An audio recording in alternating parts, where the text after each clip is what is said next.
Chapter 3, Rose Stuck in the Window.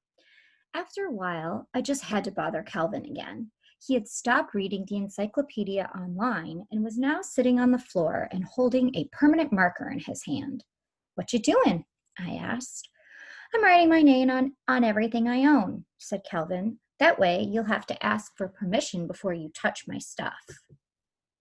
He wrote Calvin Ho on the bottom of his sneakers. Then he wrote C. Ho in glistening black marker on the bottom of his baseball glove.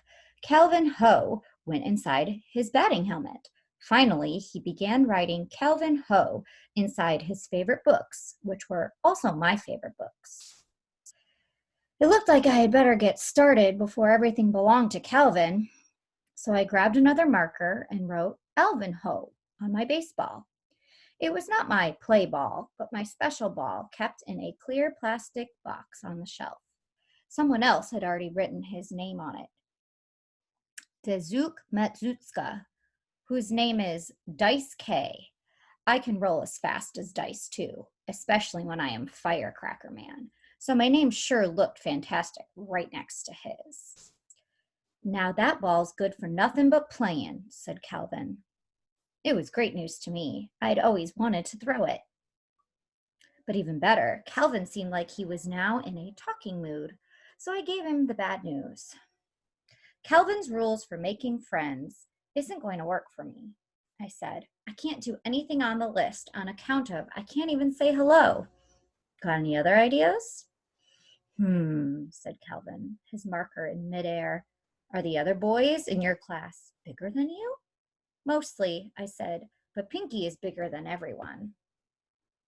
"Sometimes it helps if a friend is the same size as you," said Calvin. "Then you don't have to say anything." "How come?" I asked. "Dunno," said Calvin. "That's just the way it works." Then Calvin went over to the computer, typed and clicked. "Stretching exercises for accelerated growth" flashed across the screen. "See results in 5 minutes. Amazing results, fast." There were all sorts of diagrams and instructions on how to grow a few inches. It was perfect. He printed a few pages and we hurried outside to the backyard with them. Summer wasn't quite over, but fall was already showing off with pretty leaves. Butter, cinnamon, orange, and burnt toast colored the leaves like fireworks exploding in the golden afternoon light. And Annabelle was singing under them. "La la la la la la la," Annabelle sang. "La la la la la la." Annabelle was digging holes, one of our favorite things to do. Her holes were not as good as mine. They weren't even real holes, just dimples. But she loved digging them. "La la la la la la la," she sang like a little bird. The garden hose was in one hand, and one of my carved sticks was in the other. I ran over. I nearly almost gave her a thumping, but I didn't. I remembered just in the nick of time that I am a gentleman. My dad taught me and Calvin the rules of being gentlemen. Rule number 1, no hitting, especially girls, unfortunately.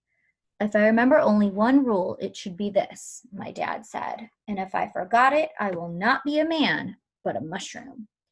Being a man would be a lot easier if Annabelle didn't mess with my things, eat my food, drink my chocolate milk, or get in my way.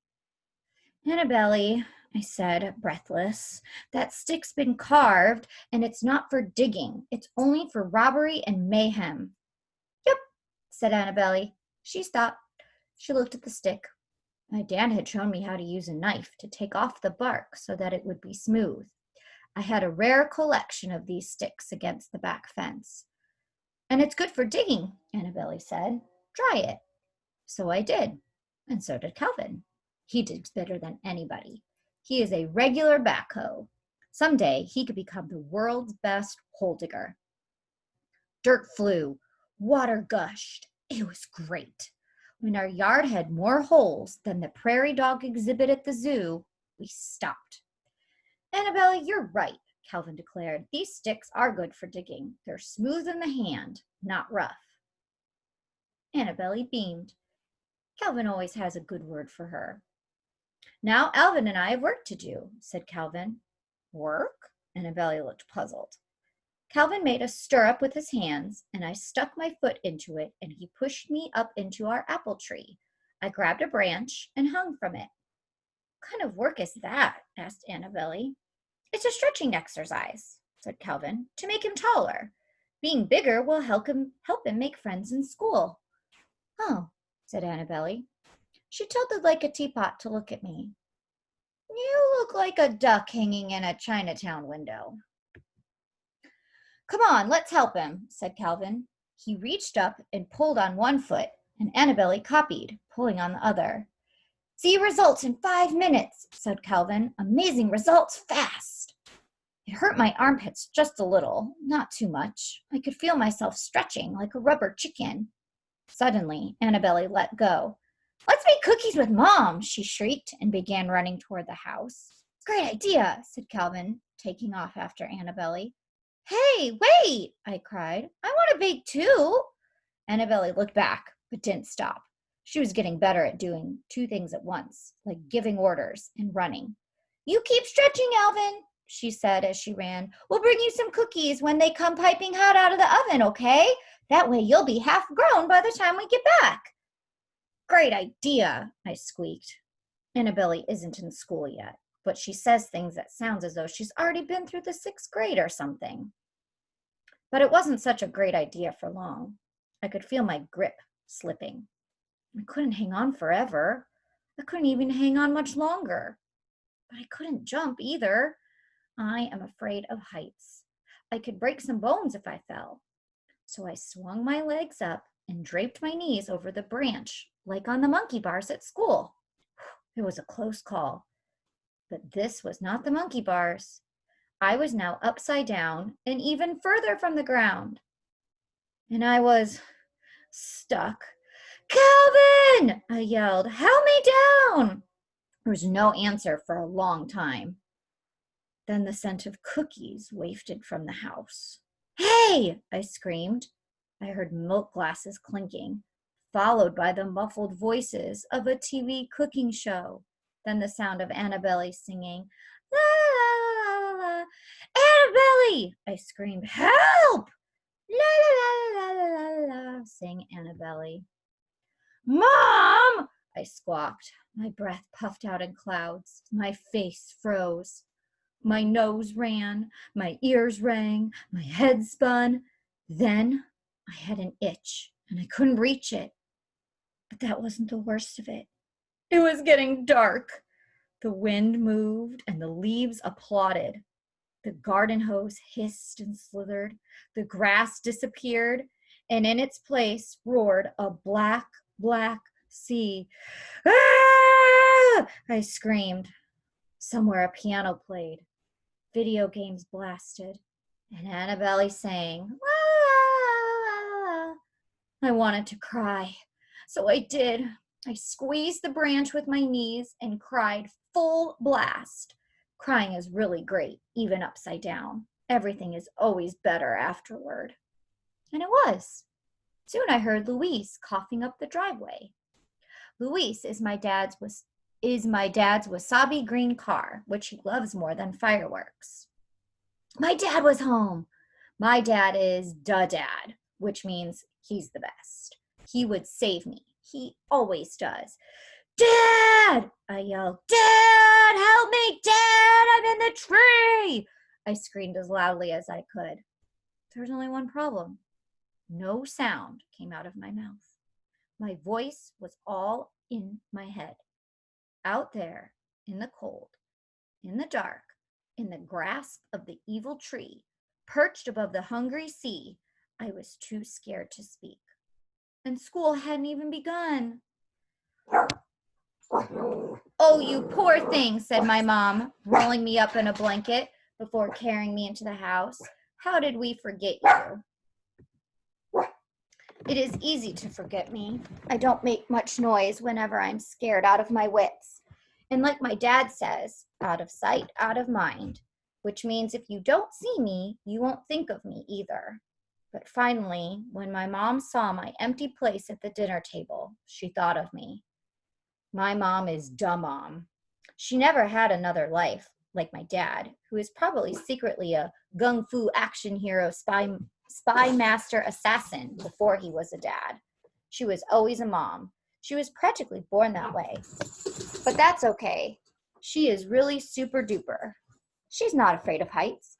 She can climb a tree in 2 seconds flat and tear me, poor thing, from the grasp of the evil tree, just like that.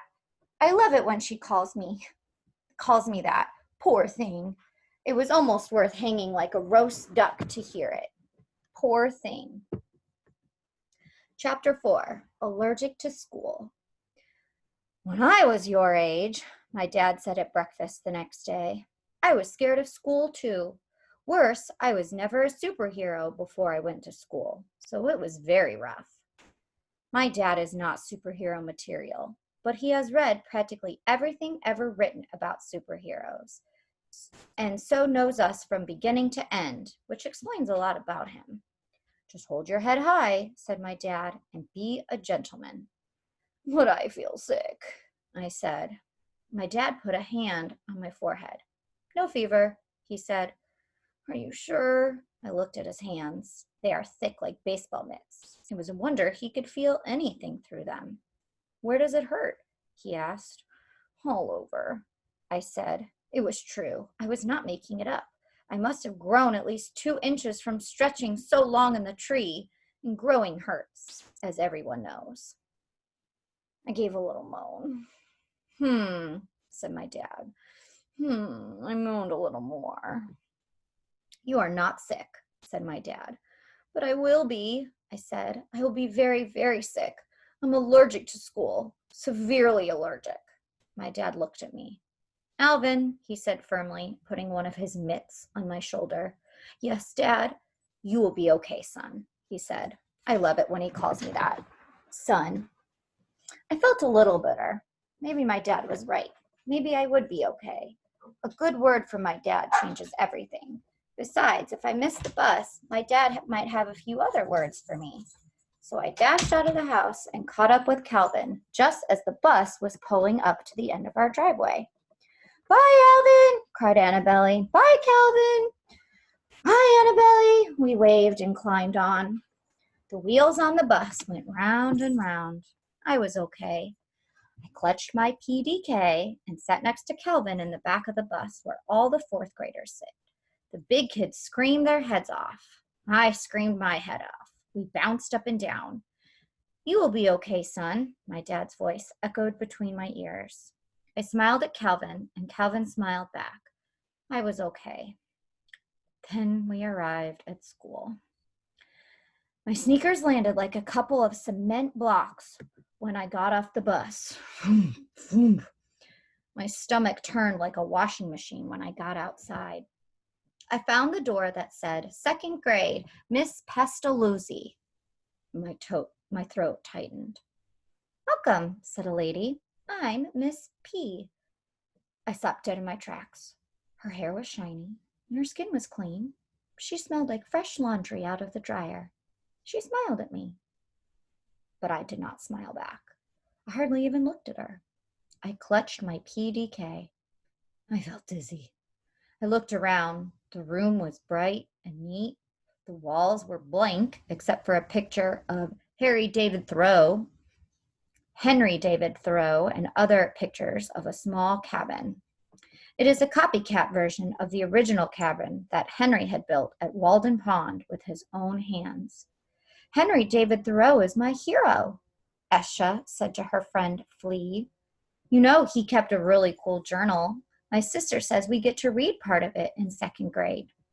Everyone pushed past me. Eli shoved Scooter, and Scooter shoved back. You're it, cried Scooter, tagging Eli, who tripped backward over Jules, who was curled on the floor waiting for Sam to leapfrog. Then Hobson and Nia scuttled across the room like 2 crabs in a deathlock. They were terrific. Everything whirled around me. I was in the middle of it, but I was not in it at all. So far, 2nd grade wasn't any different from 1st grade, which wasn't any different from kindergarten. I was thinking about running and hiding when, want to be desk buddies again? It was Flea. She was my desk buddy in 1st grade. She is a girl. I wanted to say no way. Nobody wants a girl desk buddy, except for maybe a girl. The scary thing about girls is that they are not boys. Most girls are no good at robbery and mayhem. They can't punch, but they can kick, which hurts. They skip rope too fast. They are boring. I opened my mouth to tell her all this, but my tongue turned into sandpaper. Nothing came out. Come on, said Flea, putting out the chair next to her. You can sit with me and Esha. Everyone was choosing their seat and sitting down. Soon it would be too late to sit with the boys. I opened my mouth. I wished for my voice. I wished and wished and wished, but nothing came out. Finally, I slumped into the chair. I was not okay. I was so allergic to school, but I was even more allergic to girls.